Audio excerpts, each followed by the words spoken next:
habis airnya. Ih, jangan-jangan warga kalau lewat sini mesti cuci tangan di sini. Jadi boros dong. Tapi nggak apa-apa lah. Yang penting warga bersih, sehat semua. Air mah bisa ditimba ya kan. Kebersihan, kesehatan yang utama. Makanya jangan sampai lupa cuci tangan. Dari manapun. Wih, suamiku rajinnya. Dari masjid ya? Iya dong. Ini minum Pak. Silakan. Pangan-pangan deh. Cemes. Kok teh? Bapak kan mintanya kopi. Kopinya habis Pak. Kenapa nggak bilang kalau kopinya habis? Emang kalau bilang Bapak mau beliin? Ya enggak, kalau tahu habis kan Bapak pesennya teh dari awal. Gimana sih? Pak. Apa? Tahu nggak? Tahu apa? Ada gosip. Ibu itu udah Bapak bilangin jangan ngurusin gosip, jangan percaya gosip, jangan dengerin gosip. Gosip apa ini? Kan? Nih, di grup WA rame. Namanya grup WA ya rame. Kalau sepi namanya japri, bukan grup. Tapi bener Pak. Apa sih? Ini orang dibilang ya, ada rame-rame tadi malam di rumahnya Pak Bambang. Pak Bambang punya hajatan? Kan nggak boleh ngumpulin orang kondisi gini. Rame-rame gimana sih? Pak Bambang nggak punya hajatan, Nah, Pak. itu rame-rame. Pak Bambang sama Bu Bambang rame-rame teriak-teriakan di rumah. Kamu! Kok Bapak nggak denger? Tahu gitu kan Bapak bisa ikut teriak. Ngapain Bapak teriak? Ya teriak nyuruh mereka diem. Woi diem woi. Gitu dong. Mau berantem. Kayaknya itu loh Pak, KD RT. Wah sering memang ya itu ya. Ngeri ya Pak? Kok bisa gitu? Loh, Bu, tehnya Bapak mana? Loh itu loh. Iya Pak. Masa katanya baku hantam? Sampai segitunya? Makanya orang prang. Piyuh. Kenapa ya? Ya nggak tahu yang namanya orang punya masalah ya bisa. Yang diomongin datang, yang diomongin. Assalamualaikum Bu RT, Pak RT. Waalaikumsalam. Saya datang ke sini mau mengadukan permasalahan rumah tangga saya Bu RT, Pak RT. Saya malu sama tetangga-tetangga Bu RT.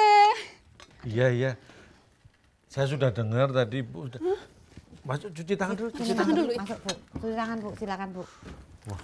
Bu Bambang yang sabar ya. Sini Bu, sini. Pak Bambangnya di mana? Di rumah? Di rumah kan Bu RT. Duduk. Sampai nggak tahu Pak Bambangnya di mana Pak. Sampai bengkak. Saya semalam dipukulin sama suami saya sampai memar-memar merah, biru-biru Bu. Bagaimana solusinya Bu? Bisa pas gitu ya? Apanya? Enggak Pak Bambang mukulnya kok bisa pas gitu. Ibu nggak ngeles apa ya? Sabar ya Bu. Iya Bu, tolong saya ya Bu RT, Pak RT. Oh gini. Tak teleponin temen Bapak aja. Mau nolong? Psikolog, jadi mungkin bisa konsultasi atau tanya-tanya apa gitulah ya. Iya boleh. Ya sabar ya. Ya kan semuanya ada solusinya. Iya Bu. Mudah-mudahan ini bisa dibantu. Iya. Ya. Makasih ya Bu, Pak Nanti RT. ngobrol. Loh. Kenapa bisa gitu? Kamu di mana? Lagi sibuk nggak? Nah gitu teleponnya. Nah, tolong dong ke rumah. Ini tetangga ada masalah nih. Apa KDRT berantem sama suaminya. Siapa tahu bisa bantu-bantu, kasihan sampai dipukulin. Ya, bisa kan sekarang ya? Oke, thank you. Emosinya tinggi sekarang. Bahan nanti Iya, Bu. datang ke sini. Terus anak nggak apa-apa tapi? Alhamdulillah enggak Pak RT. Wah. Ini kok sering banget sih berantem? Bu ya kayak kita ini loh. Ya dah, Ibu sama saya ini mana pernah sih berantem gitu. Mana pernah berantem sekali, 2 kali, 3 kali. Ya kan berantemnya paling berdebat, nggak sampai rame-rame gitu. Iya. Kalau udah pakai tangan terus kena duh gitu kan. Wah. Dulu Pernah gitu? Enggak pernah kan? Enggak pernah. Selama pernikahan itu saya nggak pernah main tangan nggak pernah. Oh gitu. Kan ada kaki. Enggak pernah, Enggak, Pak. maksudnya penting Bapak pergi kalau ada masalah keluar ke musola, pulang udah tenang gitu loh maksudnya, Bu. Bukan nggak pakai tangan, pakai kaki. Oh, Kaget bisa. Ibu. Pak, siapa yang mau datang? Ini temannya Bapak psikolog, makanya siapa tahu bisa bantu Bu Terima Bambang, kasih ya Bu RT, Pak RT. Ya udah kondisi susah, sulit, malah berantem lagi. Sabar ya Bu Bambang ya. Mas, apa kabar? Baik, alhamdulillah. Saya cuci tangan Cuci dulu. tangan, cuci Iya, tangan. saya cuci tangan dulu Biar ya. bersih. Heeh.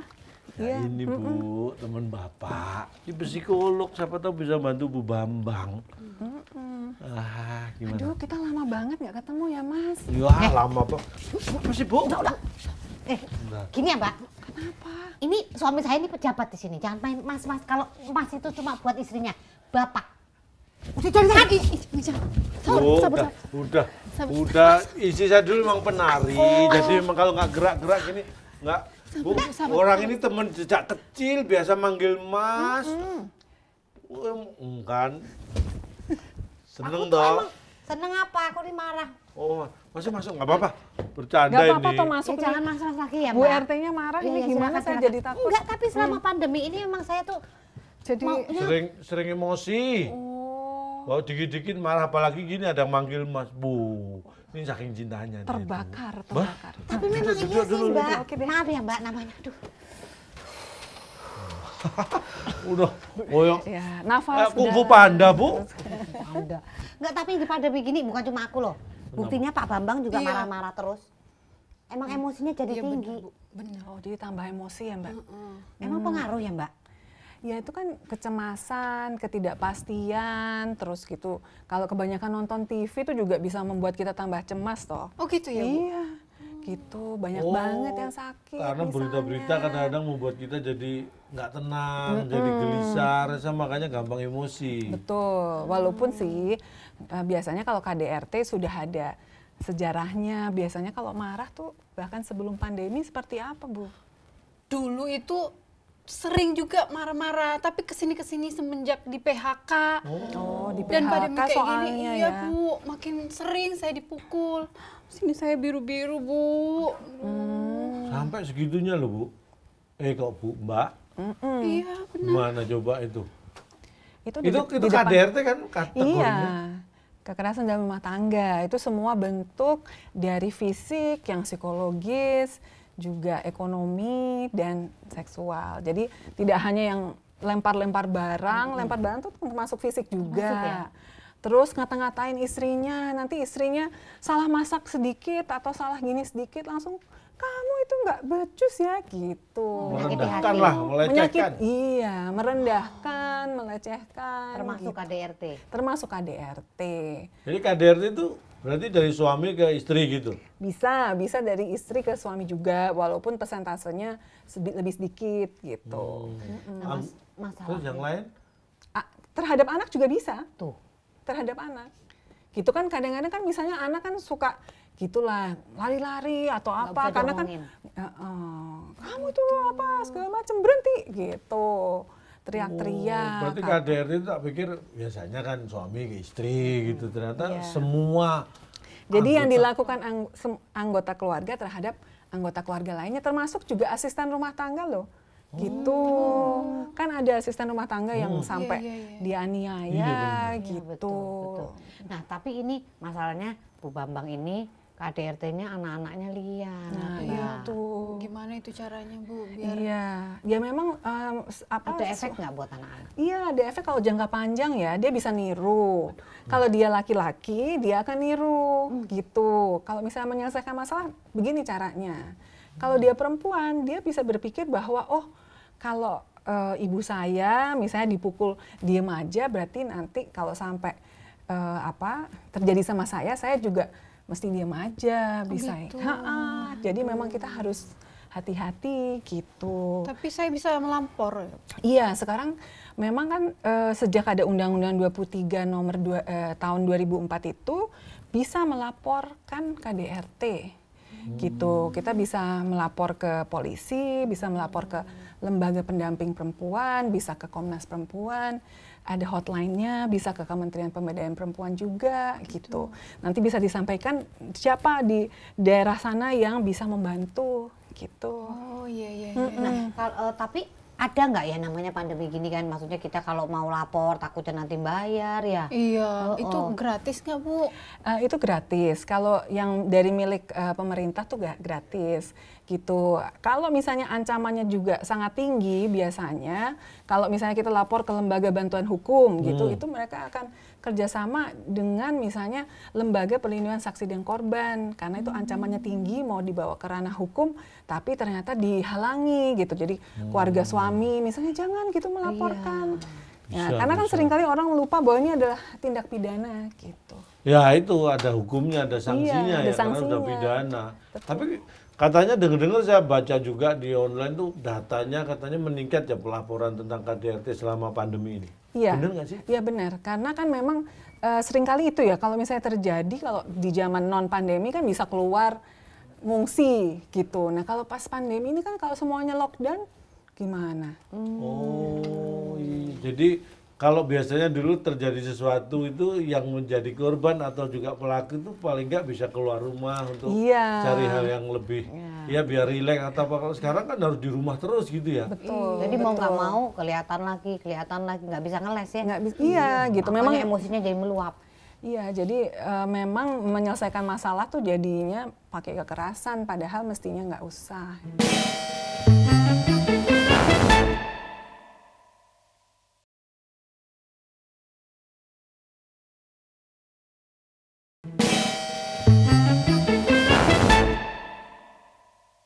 Terus caranya gimana Bu biar saya dan suami saya bisa akur, rujuk? Kalau saya nih ini contohnya ya Bu Bambang, kalau saya sama istri itu masak kayak apa aja saya nggak pernah protes. Paling nggak saya makan. Tuh kan. Iya. Yang terakhirnya itu nggak enak. Enggak, karena biasa kan diskusi, biasain Bu, ngobrol. makannya nggak enak, kurang apa? Ternyata kurang garam gitu. Bu, ini makannya nggak enak, kurang apa? Kurang banyak, ditambahin gitu kan Pak? Itu namanya lapar masih Bu. Tapi memang istri saya itu pintar masak. Kalau saya suruh cuci baju, masa aku cuci sendiri dong. Gitu. Kalau saya suruh beli apa, masa aku berangkat sendiri dong. Gitu. Pintar masak. Pinter dia. masak. Masa aku pintar ngeles itu Bu.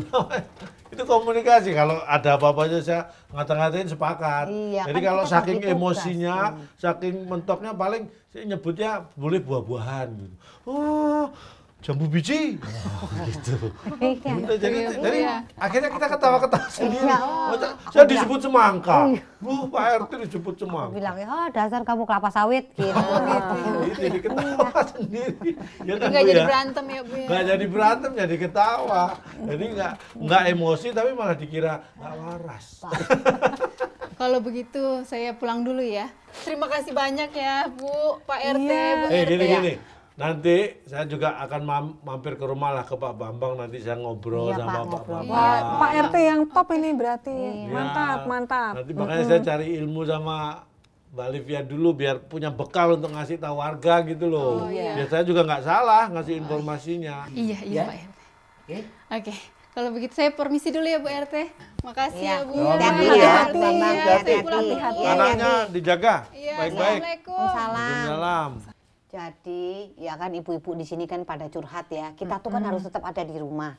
Tapi kita juga nggak mau ada tindakan kekerasan. Jadi apa yang harus kita lakukan? Karena banyak orang yang stres kan Mbak. Iya betul. Ya memang harus saling menenangkan diri lah gitu. Jangan terus bawaannya terus marah. Kalau misalnya kita mau marah kan kita menahan diri, berhitung sampai 10. Oh, itu salah satu Ya, meredam emosi. jadi kita Berarti meredam apa-apa emosi. tadi aku napas tadi, Ya itu Pak? tadi bagus. Bernafas ke dalam, bernafas keluar gitu. Jadi kita menenangkan diri. Harus Jadi supaya- kalau menenangkan diri. saya mau emosi sama ibu, misalnya mau berantem, mau emosi gitu, hitung sampai 1 sampai 10. Setelah 10 baru emosi gitu. Enggak Oh dong. enggak. Setelah 10 Bapak lebih tenang. Bercanda Bu, tahu lah. Takut aku. Jadi harus tenang. Terus apa lagi Mbak? ya harus ini ya, semua tuh bisa diselesaikan sebenarnya. Kita mikir kalau kita bisa menyelesaikan ini gitu ya. Betul. Karena masalahnya kan banyak ya. Iya. Komunikasi ya. Komunikasi. Bicara gitu. ya Pak, ada teman bicara ya. Iya, dan bisa juga konsultasi sebenarnya. Kemana itu? Ya itu ada misalnya 109 ada hotline. Itu ada 109. Iya. Itu ada psikolog dari Himpunan Psikologi Indonesia bekerja sama dengan Kementerian Pemberdayaan Perempuan dan juga dengan kantor staf presiden. Sehingga itu seluruh Indonesia kita bisa curhat paling lama kalau nggak salah setengah jam Iya. gitu. Ngomong ya. Ngomong. supaya Kadang-kadang kan lega. kita hanya kan supaya kita nggak terus berkutat di masalah itu, kita bagaimana sih kita akhirnya bisa mencapai satu solusi gitu. Memang kuncinya itu komunikasi. Iya.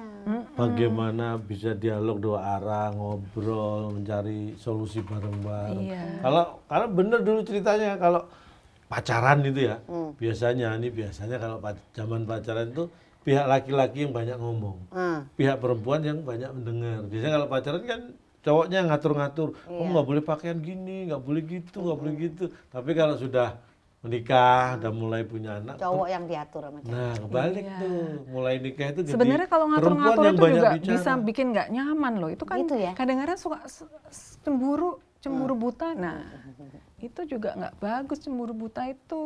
Untung ya kamu nggak buta Bu ya cemburunya. Cemburu aja. Iya cemburunya, maksudnya tuh nggak ngawur, nggak mau bawa ibu. Ini tadi kayak gini nih loh contohnya nih. Masa manggil Mas aja udah emosi. Orang temen dari kecil juga. Ya kan nggak tahu sejarahnya. Mbak, ya memang belum kenal sih dulu ya. Papa lupa. Tapi Pak ngomong. RT bagus itu bahwa mau ngobrol sama suaminya supaya bisa membantu. Nah Abang, ya nih, seringkali aku kan ingat, aku nanya nih, kalau Iya. misalnya nanti saya ke warga-warga seperti itu, apa yang harus saya sampaikan ke keluarga itu supaya tidak terjadi hal kayak gitu? Kekerasan.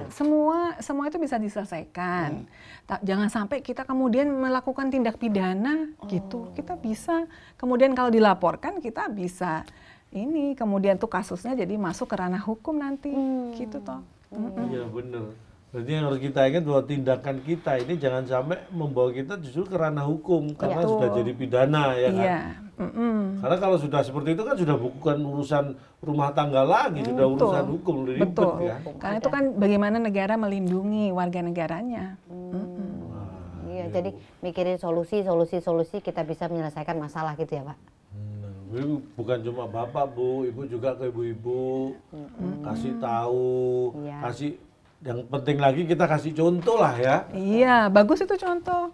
Kayaknya kalau Pak sama Bu RT-nya mesra kan, yang lain nanti. Ini kemana-mana selalu saya gandeng.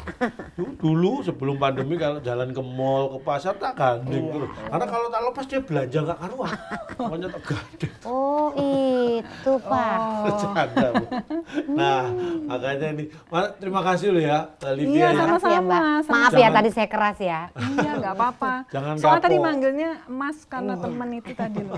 Jangan kapok datang ke sini. Iya, Tadi kan siap. hanya salah paham karena belum tahu. Kalau udah kenal ini kan kamu bisa komunikasi Iya. langsung. Maaf ya, Nih warga juga nih ya tahan emosi di saat pandemi. Memang kita ini semua sensi. Iya. Tetapi kita harus juga tahu bahwa ada hal-hal yang bisa merugikan kalau kita kebablasan. Betul. Karena itu bisa masuk pada ranah pidana, ranah hukum yang bukan menjadi tanggung jawab kita semua. Jadi sabar, tahan diri, komunikasi itu adalah kunci. Kuncinya komunikasi, tetap jaga diri, makanya pakai masker. Kemana-mana juga ingat sering cuci tangan pakai sabun dan selalu jaga jarak supaya kita semua sehat dan selamat. Jumpa lagi di Beranda Pak RT.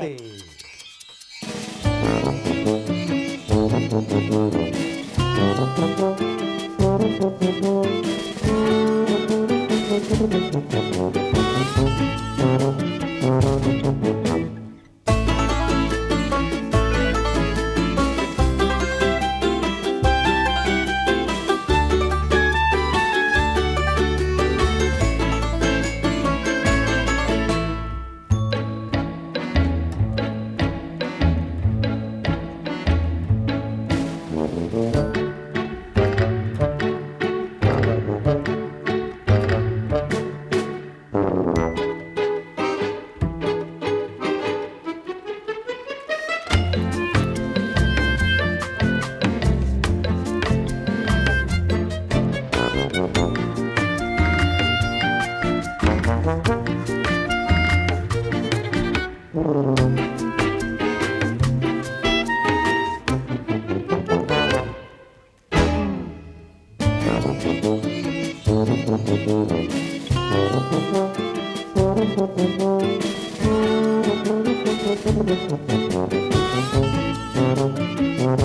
you.